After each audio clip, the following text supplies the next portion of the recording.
Imagine a city where the first thing you notice isn't concrete or traffic, but life.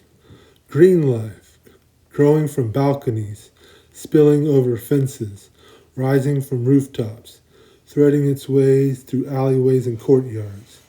A city where the scent of herbs drifts through the bus stops, where fruit trees shade sidewalks, where children tug tomato vines on their walk home from school. In this city, hope is not a slogan, it is something you can touch. Every neighborhood has a garden within steps of every home, not hidden behind gates or reserved for the lucky few, but open, welcoming, woven into the daily rhythm of the streets. People get gathered there in the early morning to water seedlings, in the afternoon to share stories, in the evening to rest their hands in the soil and feel the world slow down. Vacant lots, once symbols of abandonment, have become places of renewal.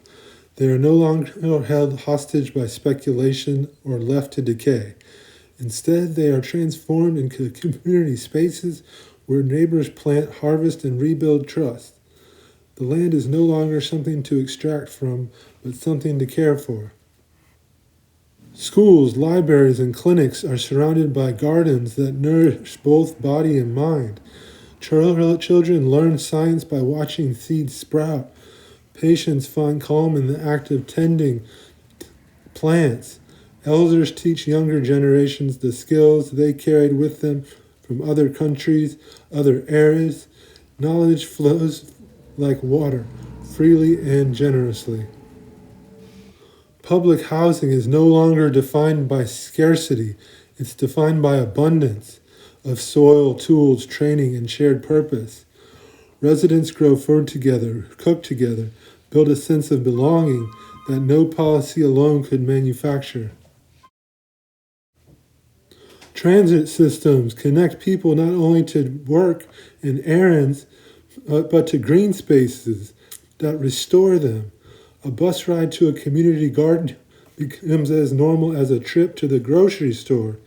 The city reorganizes that well-being is not a luxury, it is a right. Zoning laws, once barriers, now open doors. They protect gardens and encourage co-op farms, and they require every green space in every new development. The city's legal framework becomes a scaffold for life, not an obstacle to it. Food forests line the street. Berry bushes replace hedges. Pollinators' gardens hum with bees. The city becomes a living ecosystem, not separate from nature, but part of it. Garden rangers, trained, respected, and supported, help maintain these spaces.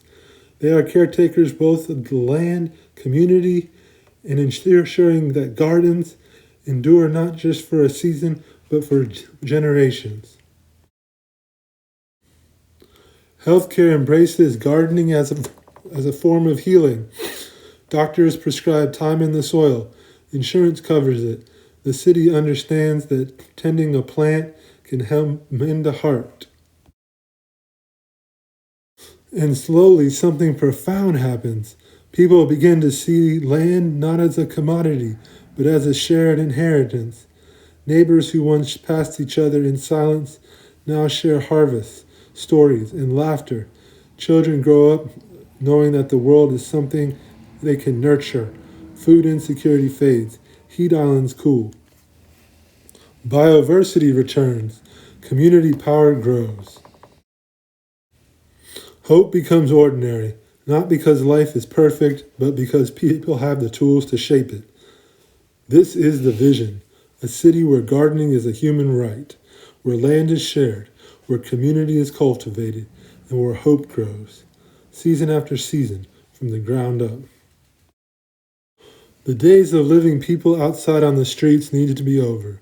The institutions like state medical hospitals need to be over. We need to divide people up and create 5 healing farms for every homeless shelter, growing lettuce, tomatoes, cucumbers for salads. We need to do something drastic. We need to change our state institutions and mental hospitals.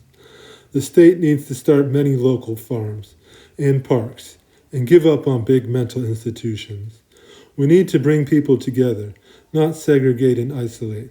If people with mental illness are getting treatment at state parks, it means they cannot easily be tempted to drink, and being in a state park is healing in and of itself. Having buses to state parks solve a lot of our problems. It's where people can hike, swim, garden, bike, and practice yoga. That's the kind of revolution we are waiting for. We need movement, and it starts with healing at our local parks, local land conservancies, and state parks. We don't get outside enough. Garden rangers could grow food and start tree seedlings. There's an abundance work for everyone's capabilities. From physically demanding outdoor labor to easy tasks like washing vegetables, planting seeds in greenhouse, also growing your own food, working in the community as a cook, making value-added products for sale at a grocery store. Garden rangers are like forest rangers or firefighters. They do environmental work like planting trees and growing gardens. They discover that nature heals, not only them, but people around the world.